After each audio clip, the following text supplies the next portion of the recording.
अधिकांश लोग यह मानते हैं कि यूपीएससी एक बार जब रिजल्ट जारी कर देती है तो उसमें कोई परिवर्तन नहीं किया जा सकता है। जबकि 12 जून 2023 को जब यूपीएससी ने प्रिलिमिनरी एग्जाम का रिजल्ट जारी किया था, उस वक्त एक स्टेटमेंट यह लिखा हुआ है कि candidature of these candidates is provisional, अर्थात जो कैंडिडेचर है वह प्रोविजनल नेचर का है, इसमें परिवर्तन किया जा सकता है। कुछ और विद्यार्थियों को इसमें शामिल किया जा सकता है, जिन्हें शामिल किया गया है उन्हें बाहर किया जा सकता है या फिर ये एग्ज़ाम जैसे कंडक्ट किया जा सकता है। इसमें जो है वो अर्थ छिपे हुए हैं। तो जो पहला भ्रांति है कि एक बार रिजल्ट जारी हो गया तो उसमें परिवर्तन नहीं हो सकता, तो एग्जामिनेशन रूल के हिसाब से इसमें परिवर्तन किए जा सकते हैं।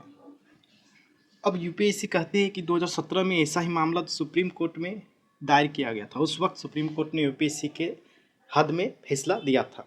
अब उस मामले को थोड़ा देखें तो उस समय जो है डिसमिस कर दिया गया था, और कारण क्या था कि जिस अभ्यर्थी ने सुप्रीम कोर्ट में केस किया था उसने किसी तरह का रिप्रेजेंटेशन यूपीएससी को नहीं दिया था। लेकिन इस बार उस तरह का केस सिचुएशन नहीं है। इस बार 16,000 विद्यार्थियों ने यूपीएससी को रिप्रेजेंटेशंस दिए हैं, तथा इन आपत्तियों को उठाने के बाद, इतने रिप्रेजेंटेशंस भेजने के बावजूद जो है यूपीएससी की तरफ से बहुत बेहतर जवाब नहीं आया जैसा अभ्यर्थी चाह रहे थे। तो फिर इस मामले को 2017 के केस से तुलना करना सही नहीं होगा।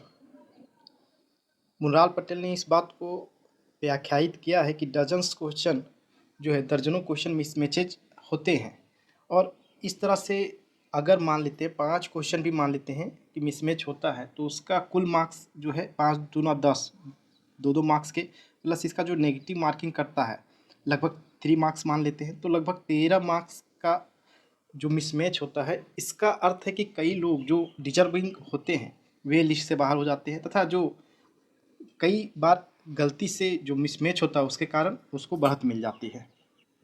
तो यह जो मुद्दा है बहुत ही गंभीर है, और इसमें जो है हिमांशु कुमार वर्सेस यूपीएससी के मामले में इस मामले को उठाया गया है, तथा आंसर की समय से जारी करना जिससे कि समय पर उसे चैलेंज किया जा सके और इसमें सुधार किया जा सके।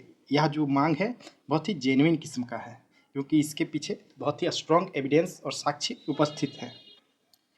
तथा जो इस तरह के केसेस का इतिहास है, सीआईसी में जब इसकी मांग की गई थी ऐसे आंसर्स की, तो 2011, 12, 13 में जो निर्णय आया था वह एस्पायरेंट्स के लगभग फेवर में आया था।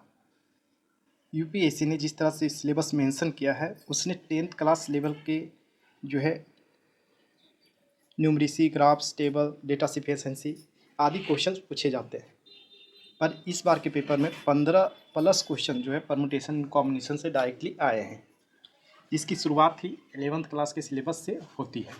अब इसे में ये साबित करना होगा कि ये जो है 10th क्लास के सिलेबस से ऊपर था। कोर्ट में प्रूव करना बहुत ही आसान नहीं होता है, लेकिन इस मामले में इस बार जिस तरह से प्रश्न आए हैं उसको प्रूव करना तथा उसके बेसिस पर स्ट्रॉन्ग एविडेंस पेश करना अन्य सालों की तुलना में कुछ आसान लग रहा है।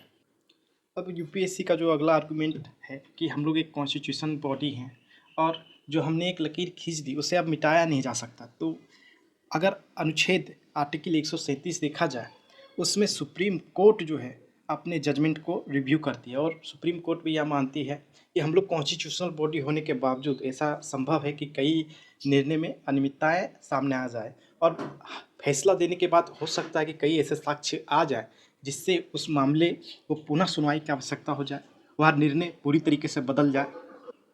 तो फिर जो है यूपीएससी कॉन्स्टिट्यूशनल बॉडी होने के नाम पर वह अपने जवाबदेहिता से भाग नहीं सकती।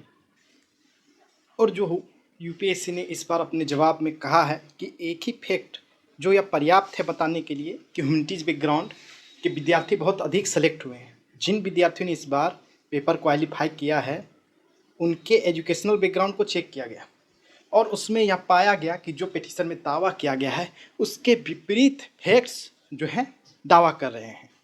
तो यूपीएससी को इस मामले पर अपने डेटा प्रस्तुत करने चाहिए कि आखिरकार कितने ह्यूमैनिटीज बैकग्राउंड के बच्चे सेलेक्ट हुए हैं, क्योंकि आज तक तो इंजीनियर्स जो सेलेक्ट हो रहे थे वो 65% सेलेक्ट हो रहे थे, और जो ह्यूमैनिटीज बैकग्राउंड के सिलेक्शन रेट था 2020 तक वह 23% था। अब आंकड़े बताने आवश्यक है कि इस बार कितने बच्चे जो है क्वालिफाई किए हैं और मेंस लिख रहे हैं ह्यूमैनिटीज बैकग्राउंड के। क्या हुआ 23% से अधिक है, उससे कम है, या 10% है, 15% है, तो ये आंकड़े बताने होंगे। अगर वो 5% 10% के आसपास है और 90% इंजीनियरिंग और टेक्निकल बैकग्राउंड के विद्यार्थी लिख रहे हैं, तो उस पर भी ये आंकड़े प्रस्तुत करने चाहिए। इससे जो है पारदर्शिता बढ़ेगी ही।